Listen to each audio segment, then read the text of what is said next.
Okay. Well, good morning. We'll go ahead and get started. I am pleased to report that Iowa's COVID-19 statewide virus activity remains stable and continues to show signs of further improvement since the holidays. Not surprisingly, we experienced an increase in positive cases following Christmas and New Year's gatherings, but they were minor in comparison to other parts of the nation and far from the surge that some predicted would occur. Over the 14-day period from December 20th to January 2nd, 88,371 Iowans were tested, of which 17,376 were positive, for a positivity rate of 19.6%.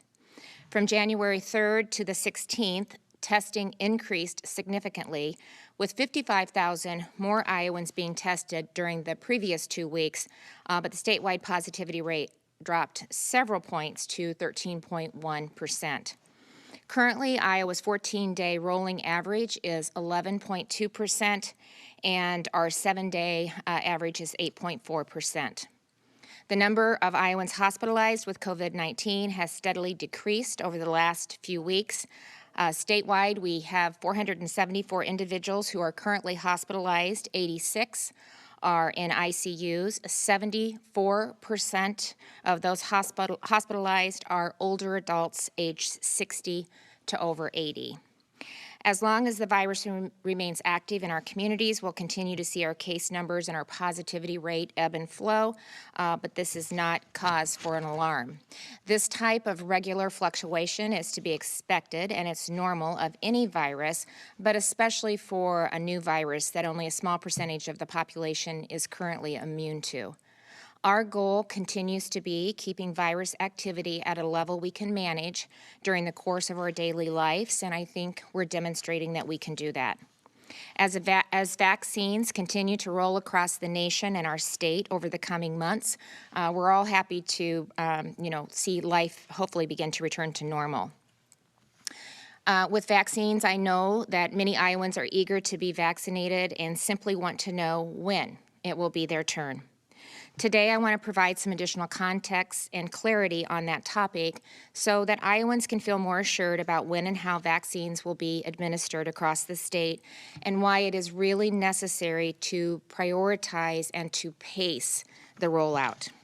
Here in Iowa, I am proud of the progress that we're making. We're doing a lot with relatively little vaccine. Iowa ranks 46th nationally in the amount of doses allocated to our state, near the very bottom of the list. And in fact, we are currently receiving only 19,500 doses of vaccine each week.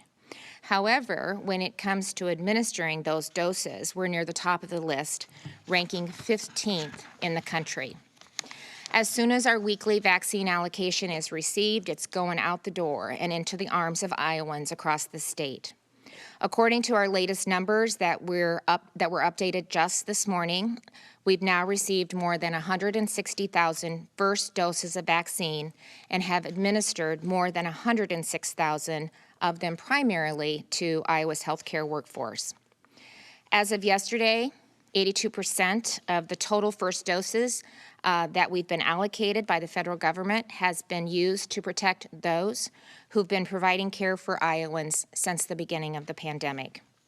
Yesterday, we received another shipment, and it's already being administered today, and more than 22,000 healthcare workers have now received their second dose and are fully vaccinated.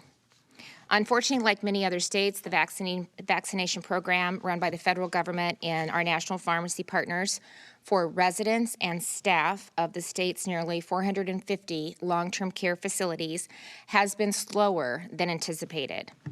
Nearly 116,000 doses, and that's in addition to the 19,500 that the state receives, has been allocated to this program, and I will say that significant progress has been made in the last 2 weeks. We've been assured by the providers that first doses will be completed statewide by the end of the month, and we continue to monitor that daily. With the 1A vaccination phase well underway, we believe that it's time to move into 1B and make the vaccine available to more Iowans.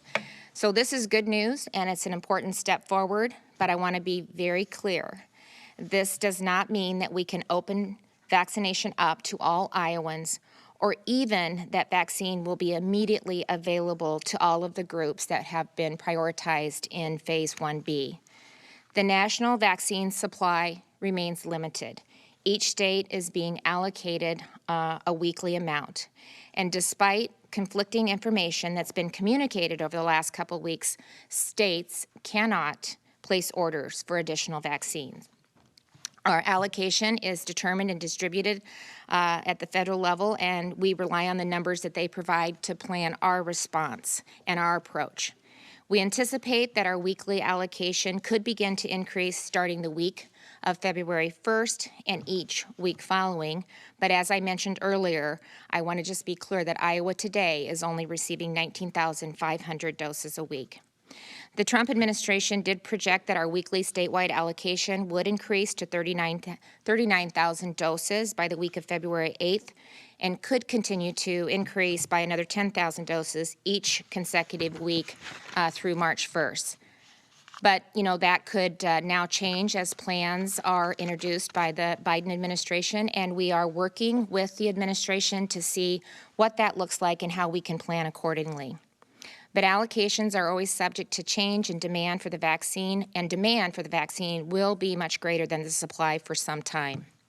So as we begin to expand eligibility for vaccination and move into 1B, it will still be necessary to phase in specific groups over time, pacing it according to the number of doses were allocated each week. Recently, IDAC made its Phase 1B recommendations for Iowa, which included prioritizing those aged 75 and older, first responders, teachers, frontline essential workers, and others. Since then, there has been a push nationally to immediately prioritize older Americans who are most at risk for serious illness and hospitalization. It's been my goal to vaccinate as many Iowans as possible, as quickly and safely as possible. So while prioritizing those with higher risk, whether due to age or likelihood of exposure. And I know that that goal is shared by the Iowa Department of Public Health, local public health officials, and our healthcare providers alike. And it's what Iowans want too, along with more details on exactly when and how they will be vaccinated. So to make that happen, we are updating the 1B plan to further expand eligibility of older adults. Tier 1 specific priority groups to set expectations of how they'll be phased in over time, and to clarify where and how the vaccine will be available for them. The Iowa Department of Public Health has engaged a variety of vaccine providers and other resources to assist in the expanded vaccination effort, from local pharmacies and clinics to state and local strike teams that will vaccinate essential workers on site at their place of employment. Director, I always call you doctor every time. Director Garcia will provide information about our vaccine partners and this targeted approach in just a few minutes. But first, I want to share a few more details about Phase 1, including the tiering of priority groups and the size and scope of these populations. So beginning February 1st, Iowans aged 65 and older will be eligible for vaccination, and this accounts for more than 500,000 Iowans. In early February, Tier 1, which includes law enforcement and first responders, pre-K-12 teachers and staff, early childhood educators, and child care workers, can begin vaccination at local pharmacies or clinics. And collectively, this tier accounts for approximately 130,000 Iowans. While we're excited to begin vaccinating a broader population of Iowans, we again need to emphasize that the demand for the vaccine will vastly exceed our supply. With our current allocation from the federal government of 39,000 per week beginning February 9th, this process is just going to take time. Each subsequent tier will be phased in as soon as possible according to the availability of the vaccines and where they're at throughout the state. Tier 2 will include frontline essential workers and individuals with disabilities living in a home setting, and that total approximately is 600,000 individuals.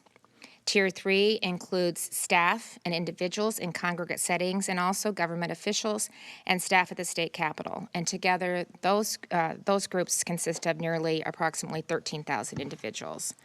Tier 4 includes 1,500 inspectors responsible for health, life, and safety, and Tier 5 consists of approximately 13,000 staff incarcerated individuals in correctional facilities.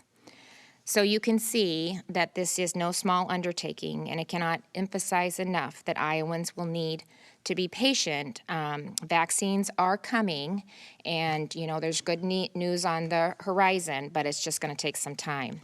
Once we complete 1B, we will have vaccinated half of Iowa's eligible population. But it will again require our weekly allocations continue at their projected volumes, and any changes to allocation will impact the pace of vaccination and our ability to move to the next tier. However, with additional vaccines expected to enter the market, as I alluded to, we're optimistic that soon we'll be able to further expand access to more Iowans. And as I mentioned earlier, an effort of this magnitude requires many partners and a variety of strategies to ensure every Iowan can be vaccinated. Here to talk